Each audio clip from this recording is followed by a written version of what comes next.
మోకాల నొప్పులకు ఎటువంటి సర్జరీ లేకుండా ఎపియాన్ పెయిన్ క్లినిక్ అందిస్తున్న అత్యాధునిక చికిత్స.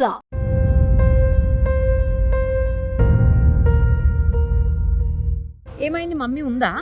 నాన్న చనిపోయాడు. నువ్వు ఏడవకూడదు, ఇప్పుడే చెప్పాను నీకు ఏడవద్దని. మీ అమ్మ నాన్న ఏమయ్యారు? లేరు మేడం, చనిపోయారు. ఎట్లా నాన్న? మా మమ్మీ ఏమో కాల పెట్టుకుంది.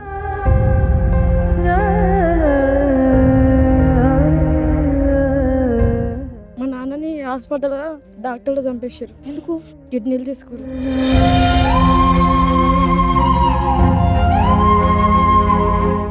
ఏడవకు నాన్న. డాడీ ఆ మమ్మీ చంపిండు.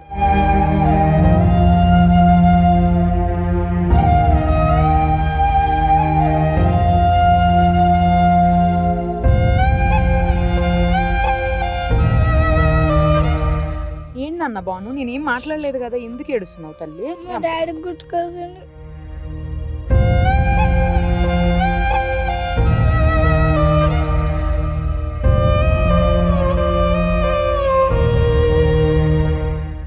రకరకాల ప్రాబ్లమ్స్లో ఉన్న పిల్లలు ఉన్నారు. కొంతమందికి తల్లిదండ్రులు లేరు, కొంతమందికి తల్లి లేదు, కొంతమందికి తండ్రి లేరు. నేను ఎందుకు అడిగాను అంటే వాళ్ళు ఏ కండిషన్స్లో ఉన్నారు అనేది తెలియాలి ఒకటి.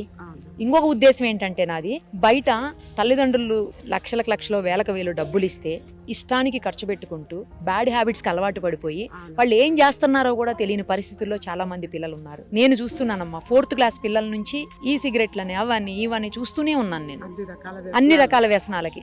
బట్ ఈ పిల్లలు ఎంత బాధపడుతున్నారో తెలియాలన్న ఉద్దేశంతో మీ అమ్మా నాన్న ఏమయ్యారు, ఎందుకు ప్రాబ్లం అయ్యింది, మీరు ఎందుకు ఇక్కడికి వచ్చారని అడిగాను తప్పించి ఈ పిల్లల్ని ఏడిపించాలనో బాధ పెట్టాలనో మాత్రం కాదు. వాళ్ళు బాధపడుతుంటే వాళ్ళు ఏడుస్తుంటే నాకు కూడా బాధ అనిపిస్తుంది. బట్ నేను ఇందాక చెప్పినట్టు కొంతమందిలో అయినా ఇలాంటి పిల్లల్ని చూస్తే మార్పు వస్తుందేమో, సొసైటీకి మంచి పౌరులుగా తయారవుతారేమో అన్న ఉద్దేశంతో నేను వాళ్ళ క్వశ్చన్ అడిగాను అంతే. ప్రస్తుతం కొండపాక ఆనంద నిలయం బాల సదన్లో మనం ఉన్నాం. ఒక్కసారి పిల్లలతో మాట్లాడదాం. మనం 3-4 years బ్యాక్ ఇక్కడికి వచ్చున్నాము. అప్పుడు కూడా చాలా మంది పిల్లలతో మాట్లాడాము. ఇప్పుడు ఎలా ఉన్నారు వాళ్ళు, ఏంటి, పెద్దవాళ్ళు అయిపోయారు, కొంతమంది మంచి మంచి మార్క్స్ తోటి పాస్ అయ్యి బయటకు వెళ్ళారని తెలిసింది. సో ఒక్కసారి ఆ పిల్లలతో మాట్లాడదామని మళ్ళీ వచ్చాం, చూద్దాం ఏమంటారు.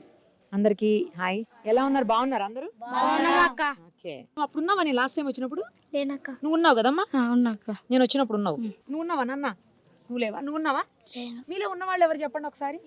ఓ మీరు అందరూ ఉన్నారా నేను వచ్చినప్పుడు? నీకేమైంది చేతికమ్మా? ఏదో అయిందని విన్నాను, ఏమైంది? చాయ్ పడ్డది. చాయ్ అంత అంత ఎట్లా పోసుకున్నావు? ఆ మమ్మీ బయట చేస్తుండే వాళ్ళు. ఓకే. మీ మమ్మీ వాళ్ళు ఎక్కడున్నారు? ఇంటికాడ.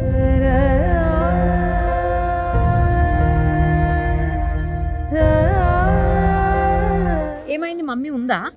నాన్న లేరమ్మా? ఎందుకు? నాన్న అంటే చనిపోయారా? వదిలేసారా మిమ్మల్ని? ఎట్లా చనిపోయాడు. నువ్వు ఒక్కడవేనా? తమ్ముడు కూడా ఉన్నాడా నీకు? ఓకే. ఏడవకు నాన్న, ఏం కాదు, ఏడవకు. ఏం చదువుతున్నావు? 6th క్లాసా? ఏం పేరు నాన్న? శివ. ఎలా ఉంది ఆనంద నిలయంలో బాల సదన్? బాగుందా? బాగా చదువుతున్నావా మరి? ఏమైతావు పెద్ద అయ్యాక చెప్పు నాకు. ఆర్మీకి వెళ్తావా? నీకు ఇష్టమా ఆర్మీ అంటే? నువ్వు ఏడవకూడదు, ఇప్పుడే చెప్పాను నీకు ఏడవద్దని. మంచిగా చదువుతున్నావా మరి? నువ్వు క్లాస్లో ఏ ర్యాంక్ వస్తుంది నీకు? ఫస్ట్ ర్యాంక్ తెచ్చుకోవాలని అనిపిస్తుంది. ఇప్పుడు ఏ ర్యాంక్లో ఉన్నావు చెప్పు? 10th ర్యాంక్లో ఉన్నావా? మరి నెక్స్ట్ టైం నేను వచ్చినప్పుడు ఫస్ట్ ర్యాంక్ తెస్తావా? నిజమేనా? ఓకే. నీకు ఏమి ఇష్టం, ఏం తింటావు ఎక్కువ? ఆపిల్ తింటావా? ఏ ఊరు మీది? యాదగిరిగుట్ట. నువ్వేం చదువుతున్నావు? కొడతావా ఏంటి? తాడని అంత సీరియస్ గా చెప్తున్నావు. ఏమైంది నాన్న చేతికి? ఎందుకు కాలింది? మా మమ్మీ చచ్చిపోతే. మీ మమ్మీ చచ్చిపోతే నీకు కాలిందా? కాల్చుకుంది. ఫైర్ యాక్సిడెంట్ లోనా? ఎప్పుడమ్మా? నేను చిన్నగా ఉన్నప్పుడా? నాన్న లేడా నీకు? ఉండు. మరి ఎవరు తీసుకొచ్చారు ఇక్కడికి? మా డాడీ. డాడీ ఎక్కడ తెచ్చిపోయిండా? వస్తాడా ఎప్పుడన్నా చూడ్డానికి? నువ్వు పక్కనే ఉన్నావా మీ అమ్మకి యాక్సిడెంట్ అయినప్పుడు? పట్టుకున్నావా అమ్మని? అమ్మా ఏం చేసినావు? పట్టుకుంటే నాకు కాలింది. అమ్మను పట్టుకున్నావా? ఎలా కాలింది అమ్మకు? గ్యాస్ నన్ను పోసుకొని చచ్చిపోయింది. అమ్మ కావాలని చేసుకుందా లేకపోతే యాక్సిడెంట్ అయిందా? తెలీదు నీకు ఏమి? బాగా చిన్నగా ఉన్నావా అమ్మ నువ్వు? మీ అన్నయ్య ఉన్నాడా?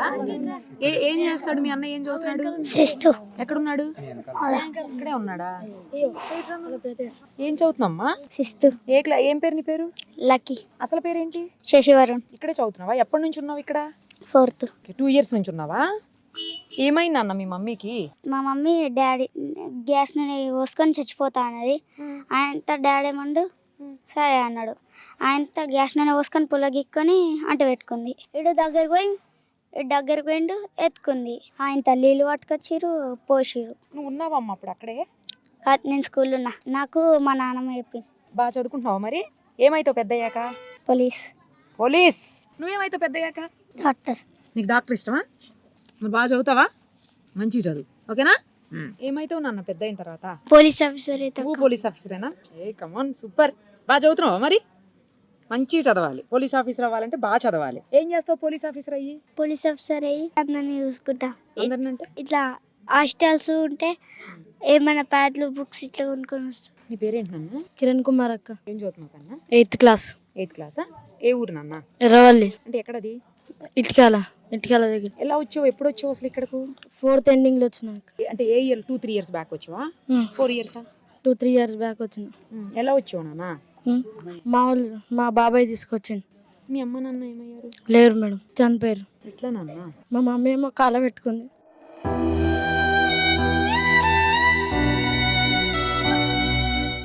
మీ నాన్న మరి? మా నాన్నని హాస్పిటల్లో డాక్టర్లు చంపేశారు. ఎందుకు? కిడ్నీలు తీసుకున్నారు. కిడ్నీలు తీసుకున్నారా? అదేంటి? ఇద్దరు లేరైతే ఏమైతావు పెద్ద అయిన తర్వాత? నాన్న ఏడవకు, ఏం కాదు. మంచి చదువుకో, మంచి చదువుకుని సరేనా? మంచి ఏం అవ్వాలనుకుంటున్నావు పెద్ద అయిన తర్వాత? ఇంజనీర్. ఏం సాఫ్ట్వేర్ ఇంజనీర్ అవ్వాలనుకుంటున్నావా? ఎందుకు 5 days జాబ్ చేసి 2 రోజులు హాలిడేస్ తీసుకొచ్చానా? ఏమో ఏడవకు, బాగా చదువు. మరి బాగా చదువుతున్నావా? చదువుతున్నా. ఏ క్లాస్లో ఏ ర్యాంక్లో ఉన్నావు చెప్పు? 2nd rank లో ఉన్నా. ఏ సూపర్. మరి ఫస్ట్ ర్యాంక్ ఎప్పుడు వస్తావు? నువ్వు ఫైనల్ ఎగ్జామ్స్ అప్పుడు ఫస్ట్ ర్యాంక్ రావాలి. నేను మళ్ళీ వస్తాను నీ దగ్గరకు, సరేనా? నువ్వేం చదువుతున్నావు నాన్న? 7th class. నువ్వు తమ్ముడువా? ఏం పేరు? అరుణ్ కుమార్. పెద్దయ్యకి ఏమవుతావు? పైలట్ అవుతావా? ఏ సూపర్ అసలు. మరి బాగా చదువుతున్నావా? మంచిగా చదువుకో, మంచిగా చదువుకుంటే పైలట్ అవుతావు, సరేనా? ఏడవకు నాన్న ఏడవు.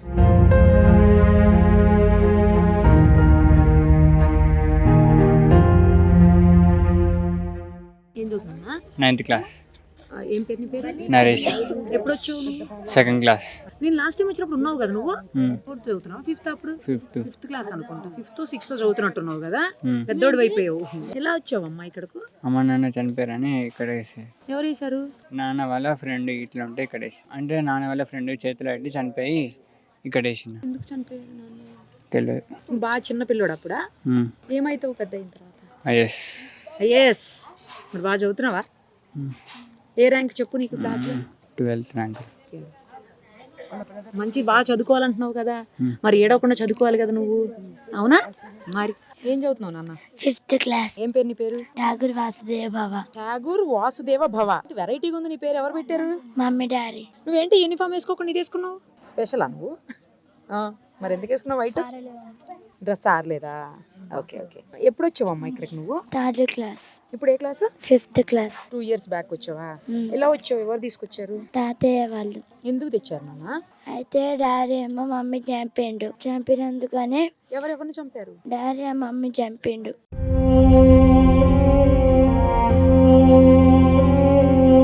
అందుకనే అమ్మమ్మ వాళ్ళు వచ్చి ఇల్లు వేసిర్రు. వస్తారా మరి ఎప్పుడన్నా చూడడానికి అమ్మమ్మ వాళ్ళు? వస్తారు.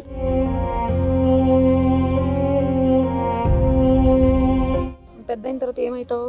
ఐఏఎస్ అవుతావు. ఏడవ అన్న ఠాకూర్. ఏడవకు లేదు ఏడవకు అమ్మా, ఏడవకు. బాగా చదువుతున్నావు మరి? క్లాస్లో ఏ ర్యాంక్ చెప్పు నీకు? 12th rank. మరి ఫస్ట్ వస్తే కదా నువ్వు ఐఏఎస్ అవుతావు. 12th rank ఐఏఎస్ అవుతారా? మరి ఎప్పుడు వస్తావు ఫస్ట్ ర్యాంక్ చెప్పు? వస్తా. ఇంకేడవకూడదు. ఫస్ట్ ర్యాంక్ వచ్చేయాలి నువ్వు, సరేనా? నెక్స్ట్ ఎగ్జామ్స్ టైంకి ఫైనల్ ఎగ్జామ్స్ ఉన్నాయి కదా మార్చిలో, అప్పుడు నువ్వు ఫస్ట్ ర్యాంక్ తెచ్చుకోవాలి. ఫస్ట్ ర్యాంక్ తెచ్చుకుని నాకు ఫోన్ చేయాలి, సరేనా? ఏం చదువుతున్నావు? 6th అక్క.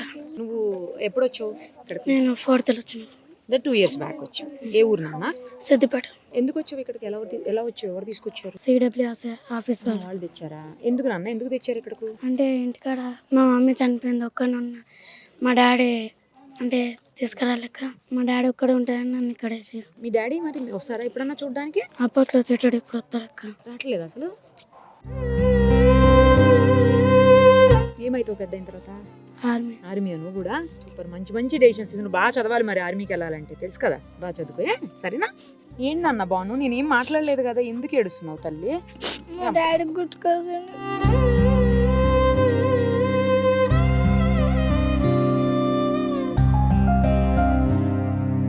ఇంకా మమ్మీ లేదా? ఉంది.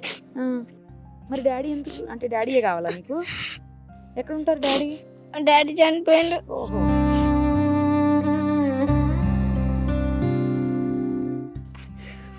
మా మమ్మీ వస్తుందా అమ్మ అప్పుడప్పుడు? వస్తుందా? వెళ్తావా నువ్వు కూడా ఇంటికి ఎప్పుడైనా? ఏం చదువుతున్నావు ఇప్పుడు? 6th class. మరి పెద్ద అయిన తర్వాత ఏమవుతావు? పోలీస్. ఏయ్ కమాన్, పోలీస్. బాను ఐపీఎస్ అంతేనా? మరి బాగా చదువుతున్నావా? క్లాస్లో ఏ ర్యాంక్? Second rank. సెకండ్ ర్యాంకా? ఫస్ట్ ర్యాంక్ ఎప్పుడు వస్తావు మరి? ఫస్ట్ ర్యాంక్ ఎప్పుడు? ఫైనల్ ఎగ్జామ్స్లలో వస్తావా? మరి నాకు ఫోన్ చేస్తావా ఫస్ట్ ర్యాంక్ తెచ్చుకొని? ఏంది, కంపల్సరీ రావాలి. ఫస్ట్ ర్యాంక్ నాకు ఫోన్ చేయాలి, నేను మళ్ళీ వస్తా. నీకేం కావాలో చెప్పు, మీ అందరికి ఏం కావాలో నేను అప్పుడు తీసుకొని వస్తాను అందరికి, సరేనా? ఎగ్జామ్స్ అయిపోయినాక ఫోన్ చేయండి, ఓకేనా? ఏడోకే, సరేనా? మిమ్మల్ని చూస్తే నాకు ఏడుపు వస్తుంది, ఏడోకు, సరేనా? ఏం చదువుతున్నావు నాన్న? 8th class. 8th క్లాసా? ఏం పేరు? కార్తిక్. కార్తీక్. ఎప్పుడు వచ్చావు ఇక్కడకు? 3rd క్లాస్లో. 3rd క్లాస్లో వచ్చావు. అంటే లాస్ట్ టైం నేను వచ్చినప్పుడు ఉన్నావా? అప్పుడు నాకు గాలింది, హాస్పిటల్. ఎందుకు గాలి పెట్టుకున్నావు?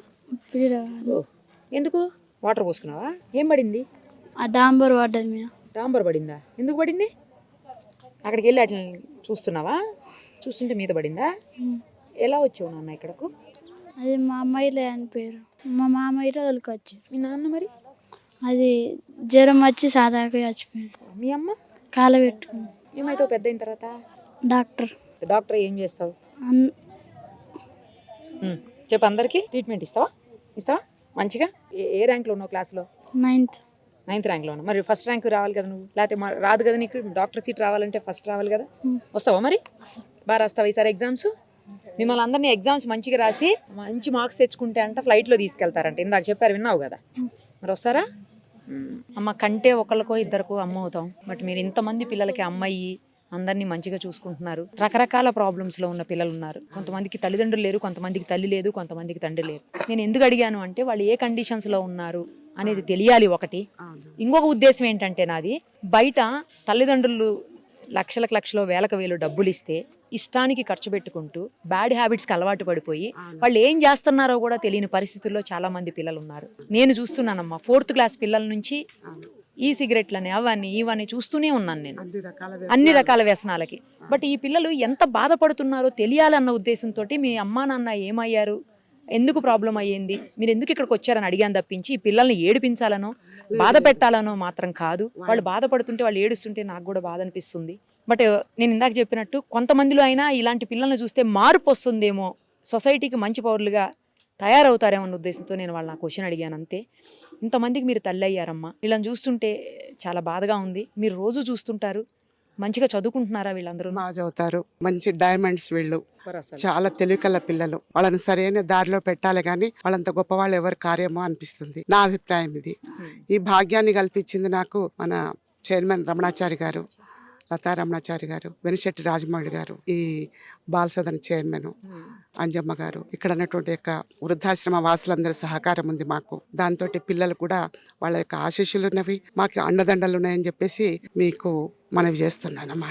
నేను లాస్ట్ టైం వచ్చినప్పుడు కూడా పిల్లలందరూ నాకు చాలా మంది మాట్లాడారమ్మా. మళ్ళీ వీళ్ళందరితో మాట్లాడడం సంతోషంగా ఉంది. సేమ్ టైం కొంతమంది పెద్దోళ్ళు అయ్యారు, బాగా అనిపిస్తుంది. కొందరు వెళ్ళిపోయారు, అవును, మంచి మార్క్స్ తోటి. మంచి మార్క్స్ తో మళ్ళీ కొందరు ఇది ఎట్లయినా కానీ పాత నీరు పోతుంటే కొత్త నీరు వచ్చినట్టుగా అవుతుంది. ఇప్పుడు 10th లో మంచి మార్క్స్ తెచ్చుకుంటారని అనుకుంటున్నాము, ఆశిస్తున్నాము. వాళ్ళని అభినందించడానికి రెడీగా ఉన్నాము. మేము అందరం కూడా బాగా చదువుతారు, మంచి వసతులు కూడా ఇక్కడ బాగా కల్పించారు పెద్దలు, ఎలాంటి లోటు లేదు. అది వాళ్ళకే తెలియాలి. వాళ్ళు నిజంగా నా ప్రేమ ఏమో కానీ వాళ్ళ ప్రేమ చాలా ఎక్కువ ఉంది అనిపిస్తుంది. ఇందాక ఇక్కడ మీరు మాట్లాడేటప్పుడు నన్ను లాక్కొస్తున్నారు ఊరికే, మన పాత్ర లేనప్పుడు మనం అనవసరం అక్కడ అని అక్కడ వెళ్ళి కూర్చుంటే నువ్వు వెళ్ళకపోతే మేము రామని చెప్పేసి చిన్న పిల్లలు వచ్చారు. అది చాలా సంతోషం అనిపిస్తుంది. చాలా చిన్న ప్రేమ చూపిస్తే ఎంతో ఉప్పొంగిపోయే పరిస్థితి. నేను కూడా జవహర్ బాల్భవన్లో సూపరింటెండెంట్గా రిటైర్ అయ్యాను. సరే ఒకరోజు సార్ రమణాచారి గారు మీరు ఎందుకు సేవ చేయకూడదు పిల్లలకు అని అడిగారు. కొన్ని పరిస్థితుల వల్ల ఒక సంవత్సరం వరకు రాలేకపోయాను. తర్వాత ఇది కరెక్టే మన నిర్ణయము అనిపించి ఇక్కడ ఈ సేవా భాగ్యం నాకు కలిగింది. వారికి ప్రత్యేక అభినందనలు తెలియజేస్తున్నానమ్మా. పిల్లలందరూ కూడా ఏకధాటిగా భగవద్గీత చదువుతారు. మీరు అవకాశం ఇస్తే వీళ్ళు భక్తి యోగం చదువుతారు. 3 అధ్యాయాలు వచ్చి వాళ్ళకి పిల్లలకి మీరే చూడండి, చాలా బాగా చదువుతారు. ఒకసారి రండి నాన్న, రండి. ఏది భగవద్గీత ఎవరు చెప్పగలుగుతారు? ఒకసారి వచ్చి చెప్పండి, ఒక శ్లోకం చెప్పండి. మీరు ఏం చెప్పగలుగుతారు అది చెప్పండి, సరేనా? ఇన్ని చెప్పాలి అన్ని చెప్పాలని ఏం లేదు. మీకు నచ్చింది వచ్చింది కరెక్ట్ గా మంచిగా చెప్పండి. ఇంత చిన్న పిల్లలు మీరు భగవద్గీత శ్లోకం చెప్పడం అంటే అది మామూలు విషయం కాదు నాన్న, చెప్పండి. శుక్లాంబరధరం విష్ణుం శశివర్ణం చతుర్భుజం ప్రసన్నవదనం ధ్యాయేత్ సర్వవిఘ్నోపశాంతయే. ఓం అఖండమండలాకారం వ్యాప్తం యేన చరాచరం తత్పదం దర్శితం యేన తస్మై శ్రీ గురవే నమః. ఓం కృష్ణం కమలపత్రాక్షం పుణ్యక్షవన కీర్తనం వాసుదేవం జగద్యోనిం నౌమి నారాయణం హరిం. ఓం వ్యాసాయ విష్ణురూపాయ వ్యాసరూపాయ విష్ణవే నమో వై బ్రహ్మనిధయే వాసిష్ఠాయ నమో నమః. ఓం నారాయణం నమస్కృత్యం నరం చైవ నరోత్తమం దేవీం సరస్వతిం వ్యాసం తతో జయముదీరయేత్. ఓం పార్థాయ ప్రతిబోధితాం భగవతా నారాయణేన స్వయం వ్యాసేన గ్రథితాం పురాణమునినా మధ్యే మహాభారతం అద్వైతామృతవర్షిణీం భగవతీం అష్టాదశాధ్యాయినీం అంబ త్వామనుసందదామి భగవద్గీతే భగవద్వేషిణీం. ఓం శ్రీ పరమాత్మనే నమః. శ్రీమద్భగవద్గీత అథ ద్వాదశోऽధ్యాయः భక్తియోగः. అర్జున ఉవాచ ఏవం సతతయుక్తా ఏ భక్తాస్త్వాం పర్యుపాసతే ఏ చాప్యక్షరమవ్యక్తం తేషాం కే యోగవిత్తమాః. శ్రీ భగవానువాచ మయ్యావేశ్య మనో ఏ మాం నిత్యయుక్త ఉపాసతే శ్రద్ధయా పరయోపేతాః ते मे युक्ततमामताः. ये त्वक्षरमनिर्देशम् अव्यक्तं पर्युपासते सर्वत्र गमचिन्त्यं च कूटस्थमचलं ध्रुवं संनियमेन्द्रियग्रामं सर्वत्र समबुद्धयः ते प्राप्नुवन्ति मामेव सर्वभूतहिते रताः. क्लेशोऽधिकतरस्तेषाम् अव्यक्तासक्तचेतसाम् अव्यक्ता हि गतिर्दुःखं देहवद्भिरवाप्यते. एतु सर्वाणि कर्माणि मयि सन्न्यस्य मत्पराः अनन्येनैव योगेन मां ध्यायन्त उपासते तेषामहं समुद्धर्ता मृत्युसंसारसागरात् भवामि न चिरात् पार्थ. मय्यावेशितचेतसां मय्येवामनाधस्व मयि बुद्धिं निवेशय निवशिष्यसि मय्येव अजो ऊर्ध्वं न संशयः. अथ चित्तं समादातुं न शक्नोषि मयि स्थिरम् अभ्यासयोगेन ततो मामिच्छातुं धनञ्जय. अभ्यासेऽप्यसमर्थोऽसि मत्कर्मा परमो भव मदर्थमपि कर्माणि कुर्वन् सिद्धिमवाप्स्यसि.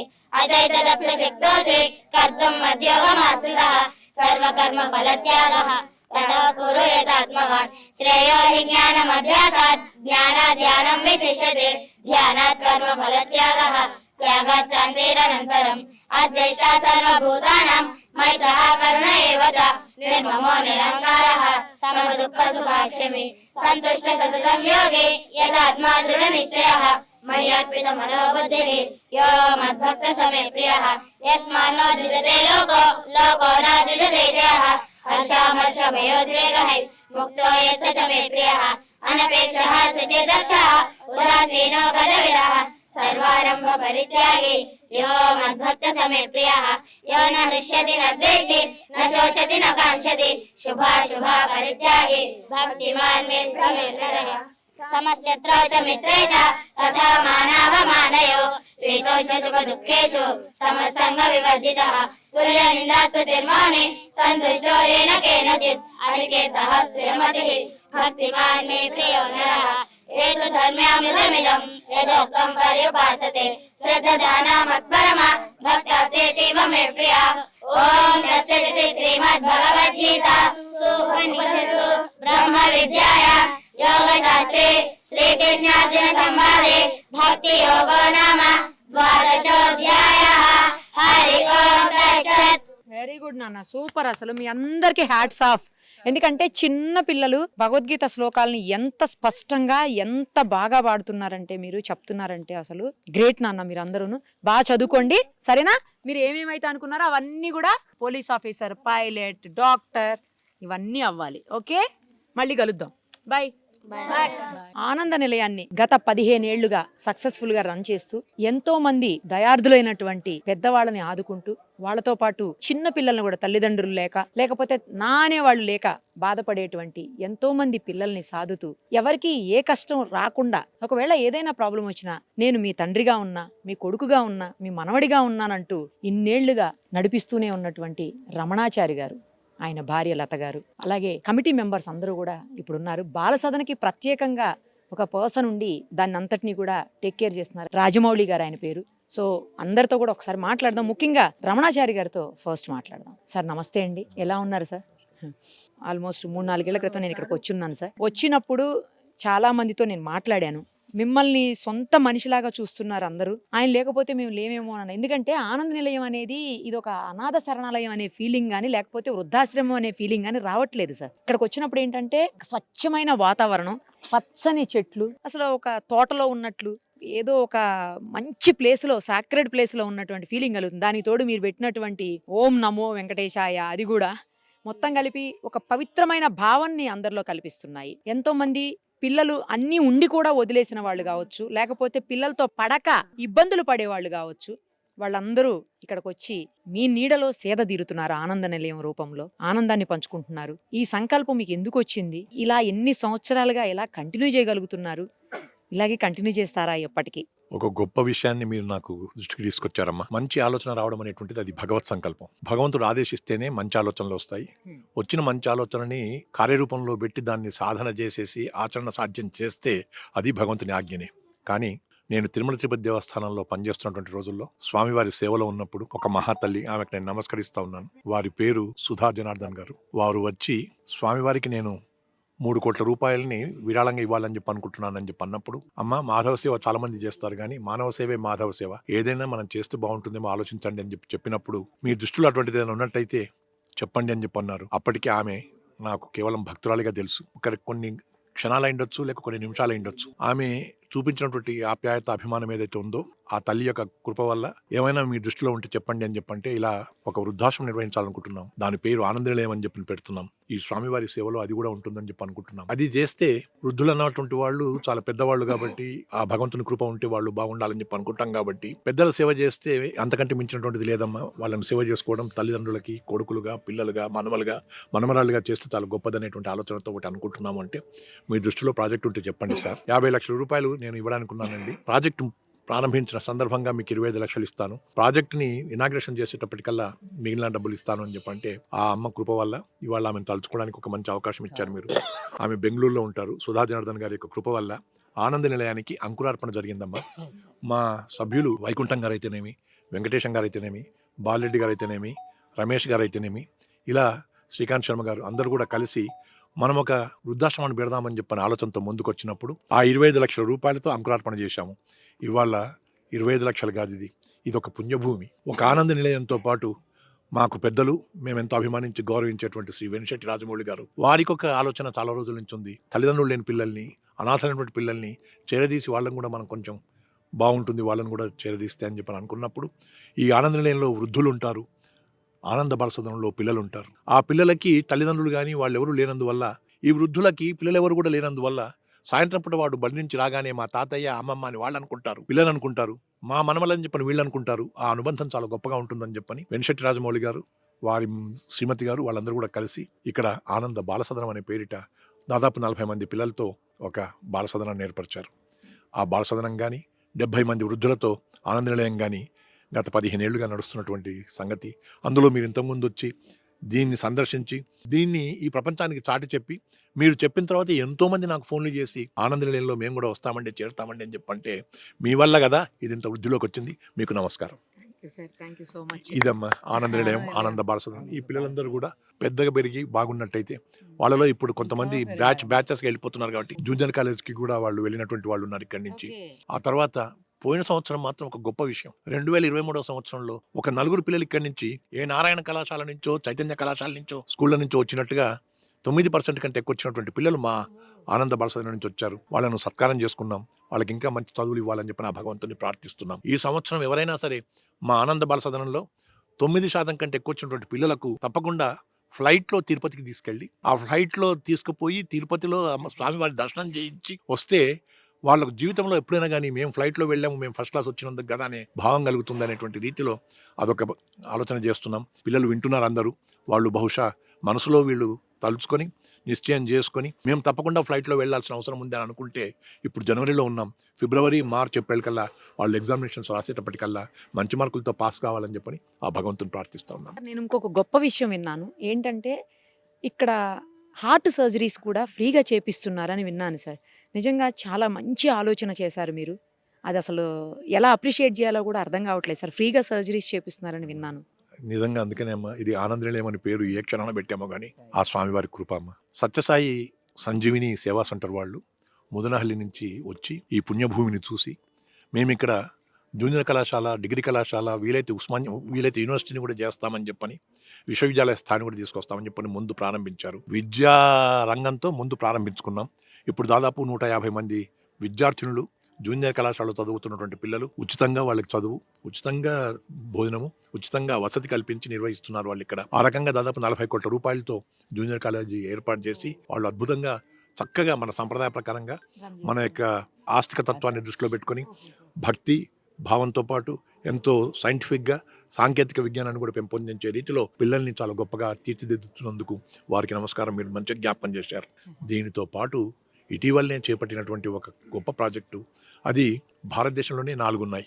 ఒకటి మహారాష్ట్రలో ఉంది, ఒకటి హర్యానాలో ఉంది, ఒకటి బహుశా ఉత్తరప్రదేశ్లో ఉండాలి, మరొకటి తెలంగాణ, ఆంధ్రప్రదేశ్ కలిసి ఇక్కడ ఈ ఆనంద నిలయం ప్రాంగణంలో Sathya Sai Sanjeevini child heart care hospital and research అని అద్భుతమైనటువంటి సెంటర్ పెట్టారమ్మా.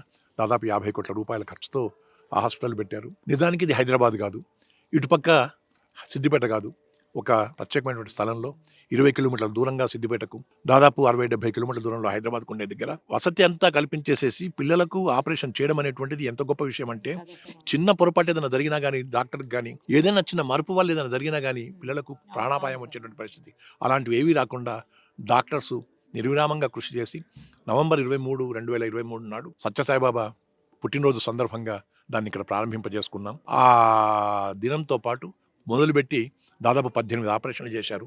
వాళ్ళందరూ బ్రహ్మాండంగా బ్రతికి ఆ తర్వాత బ్యాచ్లో ఇంకో 10 మంది దాకా, 27-28 మంది దాకా ఆపరేషన్లు చేసుకుంటున్నారు. వాళ్ళు ఇప్పుడు అంతా కూడా వెతుకుతూ ఉన్నారు ఇంకేమైనా కేసులు ఉన్నాయా అని. నీలోఫర్ హాస్పిటల్ వాళ్ళు కూడా 0 నుంచి శిశువు దగ్గర నుంచి 10 ఏళ్ల బాబు దాకా ఎవరైనా రావచ్చు. చైల్డ్ హార్ట్ కేర్ అని చెప్పని అంతా మొత్తం ఉచితమేనమ్మా. అందుకనే వాళ్ళు అంటారు దిల్ బినా బిల్ అని. ఏ బిల్లు, ఏ పేమెంటు ఏమి లేకుండా వసతి కానీ, భోజనం కానీ, వాళ్ళకి కావాల్సిన ట్రీట్మెంట్ కానీ, ఆపరేషన్ ఖర్చులు కానీ ఏమీ లేకుండా. ఇదే ఆపరేషన్ ఏదైనా మామూలు గవర్నమెంట్ హాస్పిటల్స్లో జరిగితే 8-10 లక్షలు అవుతుంది. కమర్షియల్ హాస్పిటల్స్ అయితే భగవంతుడికి తెలియాలి అది ఎంత బిల్ అవుతుందో. అది నేను ఇప్పుడు నాకు తెలియదు అది. కానీ సత్యసాయి వాళ్ళు మాత్రం ఫ్రీగా చేయడం అనేటువంటి వల్ల వాళ్ళ తల్లిదండ్రులు వచ్చి కళ్ళలో నీళ్ళు తీసుకుంటుంటే ఎంత ఆనందం అనిపించిందో. ఎందుకంటే వాళ్ళు బతికారు. పిల్లలు మాతో పాటు నడిచి మాట్లాడుతూ, ఒక పాప ఎంత గొప్పగా చెప్పిందో, నేను ఇవాళ ఇక్కడ ఆపరేషన్ చేయించుకున్నాను కాబట్టి ఈ సెంటర్లో మళ్ళీ నేను వచ్చి డాక్టర్గా చేరి నేను హాస్పిటల్లో ఆపరేషన్స్ చేసి నేను కూడా కొంతమంది పిల్లలకు ఆపరేషన్లు చేసి వాళ్ళని బతికించడానికి నాకు భగవంతుడు శక్తి ఇవ్వాలని చెప్పని ఆ పిల్ల 5 ఏళ్ళో 6 ఏళ్ళ పిల్లను అన్నది. ఆ ఆ పిల్ల మాటలు కాదు, అది భగవంతుని యొక్క వాక్కులాగా నేను భావించి అలాగే జరగాలని చెప్పని కోరుకుంటున్నాం. ఎన్నాళ్ళు ఉంటామో తెలియదు, ఉన్నంతకాలం మాత్రం ఇలాంటి మంచి పుణ్యభూమిలో మీరు అడుగుపెట్టి ఈ విషయాన్ని ప్రపంచానికి తెలియజేయడానికి కోసం వచ్చినటువంటి మేడంకి నమస్కారాలు. Thank you sir, thank you so much. మీరు గొప్ప పని చేస్తున్నారు, ఆ పనిని నేను ప్రపంచానికి తెలియజేస్తున్నాను అంతే, నేను నిమిత్త మాత్రాలని. నా అలాగే చాలా మంది పని చేస్తున్నారమ్మా, కానీ పని చేసినటువంటి వాళ్ళ యొక్క పనితనాన్ని ప్రపంచానికి తెలియజేసే వాళ్ళు కూడా గొప్పవాళ్ళు నా దృష్టిలో. నమస్కారం. అమ్మ, సార్ ఎప్పుడు చూసినా ఇలాంటి సేవా కార్యక్రమాలు అవి ఇవి అని ఉన్న డబ్బులన్నీ పంపించేస్తుంటే ఎప్పుడు తిట్రా? నాకు ఆలోచన రాదమ్మా, ఆయన ఆలోచనే నా ఆలోచన. అంతేనా? సూపర్. అసలు పిల్లలందరూ వెళ్ళిపోయారు కదమ్మా, మనమే ఉన్నాము, ఇంకెవరికి సేవ, వీళ్ళకే సేవ చేద్దాం, ఇదే నా సంకల్పం అమ్మ. ఇక్కడ జరగడం కూడా అంచెలంచెలుగా మీ వల్ల, మా సభ్యుల వల్ల అంత బాగా జరగాలని ఆశిస్తున్నానమ్మా. ఇంతకన్నా ఆ దేవాలయం మీద చాలా అసలు అందరూ ఇక్కడ ఒక ఉత్సవాలు, చండీ యాగాలు ఇంకా అన్నీ జరుగుతున్నాయి, అలాగే జరగాలని, అందరికీ సౌకర్యాలు అన్నీ జరగాలని, ఉండాలని. ఇది వీళ్ళు పనిచేస్తారు చూడమ్మా, వాళ్ళకు కూడా ఇండ్లు అన్ని వసతి ఏర్పాటు చేయాలని. ఎందుకంటే వాళ్ళు అంత దూరం వెళ్ళే కన్నా ఇక్కడే ఉంటే అందరూ వీళ్ళ దాంట్లో ఉంటారు, అది నాకు కావాలని ఆశ. అమ్మ ఏదో కోరిక చెప్తున్నారు సార్. అమ్మ ఒక మాట, ఇంట్లో ఆమె దీపం వెలిగిస్తేనే బయట వెలిగేది. ఇవాళ నేను కానీ ఆమె కానీ ఒకే ఆలోచనతో ఒకే సంకల్పంతో ముందుకొచ్చాం. అలాగే మేము వెంకటేశం గారు వారి మిస్సెస్, మా వెంకట రాజమౌళి గారు వారి మిస్సెస్, మా వైకుంఠం గారు, కొమ్మవెల్లి శేఖర్ గారు, అమర్ గారు, బాలరెడ్డి గారు, మా సభ్యులందరం కూడా ఒకటే ఒక కోరిక, ఆనంద నిలయం బాగుండాలా, ఇక్కడ వాళ్ళందరూ బాగుండాలా. సర్వేజన సుఖినో భవంతు. రాజమౌళి గారు నమస్తే అండి. బాలసదనంలో ఉన్నటువంటి ఆనంద నిలయానికి సంబంధించిన బాలసదనంలో ఉన్న ఇంతమంది పిల్లలకు తాతలాగా దగ్గరుండి, తల్లిదండ్రులు లేకపోయినా, వాళ్ళ బంధువులు లేకపోయినా, నాన్న వాళ్ళు లేకపోయినా మీరు వాళ్ళకి హెల్ప్ చేస్తున్నారు, వాళ్ళని చదివిస్తున్నారు, ఈ స్థాయిలో పెట్టారు అని చెప్పి రమణాచారి గారు మిమ్మల్ని గొప్పగా చెప్తా ఉన్నారు మీ గురించి. ఏదైనా ఇక్కడ జరిగే కార్యక్రమాలన్నిటికీ స్ఫూర్తిదాయకము మా రమణాచారి గారే. వారు మాకు చాలా గురు తుల్యులు, వారి సూచన ప్రకారంగా చేస్తున్నాం. ముఖ్యంగా మా అందరికి కూడా పిల్లలను ఆదుకొని కొంత మంచి భవిష్యత్తు ఇవ్వాలా, దేశానికి మనకు వచ్చే సిటిజన్స్ ఇవ్వాలనే ఆలోచనతోనే అనాథ పిల్లలను ముఖ్యంగా మేము ఎంచుకున్నాము. సుమారు 35 నుంచి 40 మంది దాకా మా దగ్గర చేసే శక్తి ఉన్నది. ఇంకా మంచి వాళ్ళు వచ్చి తీసుకుని వారికి సేవ చేయాలి, వాళ్ళ అభివృద్ధి చేయాలి అలా తలపుతోనే చేస్తున్నాం తప్ప సేవాభావం తప్పితే వేరే ఆలోచన లేదు.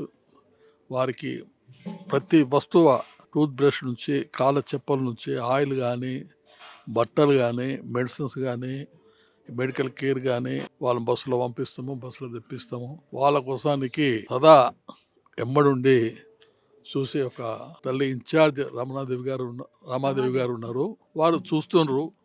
మంచి చెడ్డ ఎప్పటికీ నెలకు 8 రోజులు 10 రోజులు ఎప్పుడు అవసరం ఉంటే అప్పుడు వచ్చిపోతున్నాము.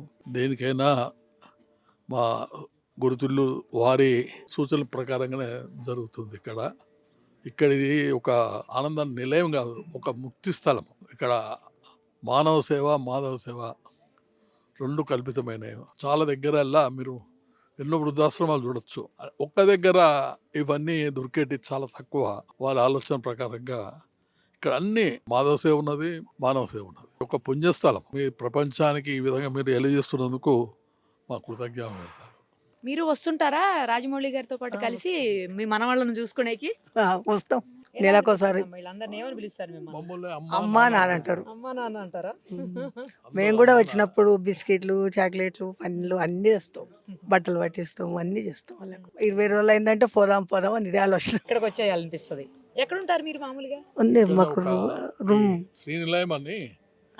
ఎంత దూరంలో ఉంటారు? దగ్గరనే, సిటీలో ఉంటాము. హైదరాబాద్ ఉంటాం మేము. హైదరాబాద్ లో ఉంటారు. అప్పుడప్పుడు వస్తుంటారు 15 రోజులకి 20 రోజులకి? నెల అవుతుంది, ఒకసారి 15 రోజులు అవుతుంది. వచ్చేయాలనిపిస్తుందా?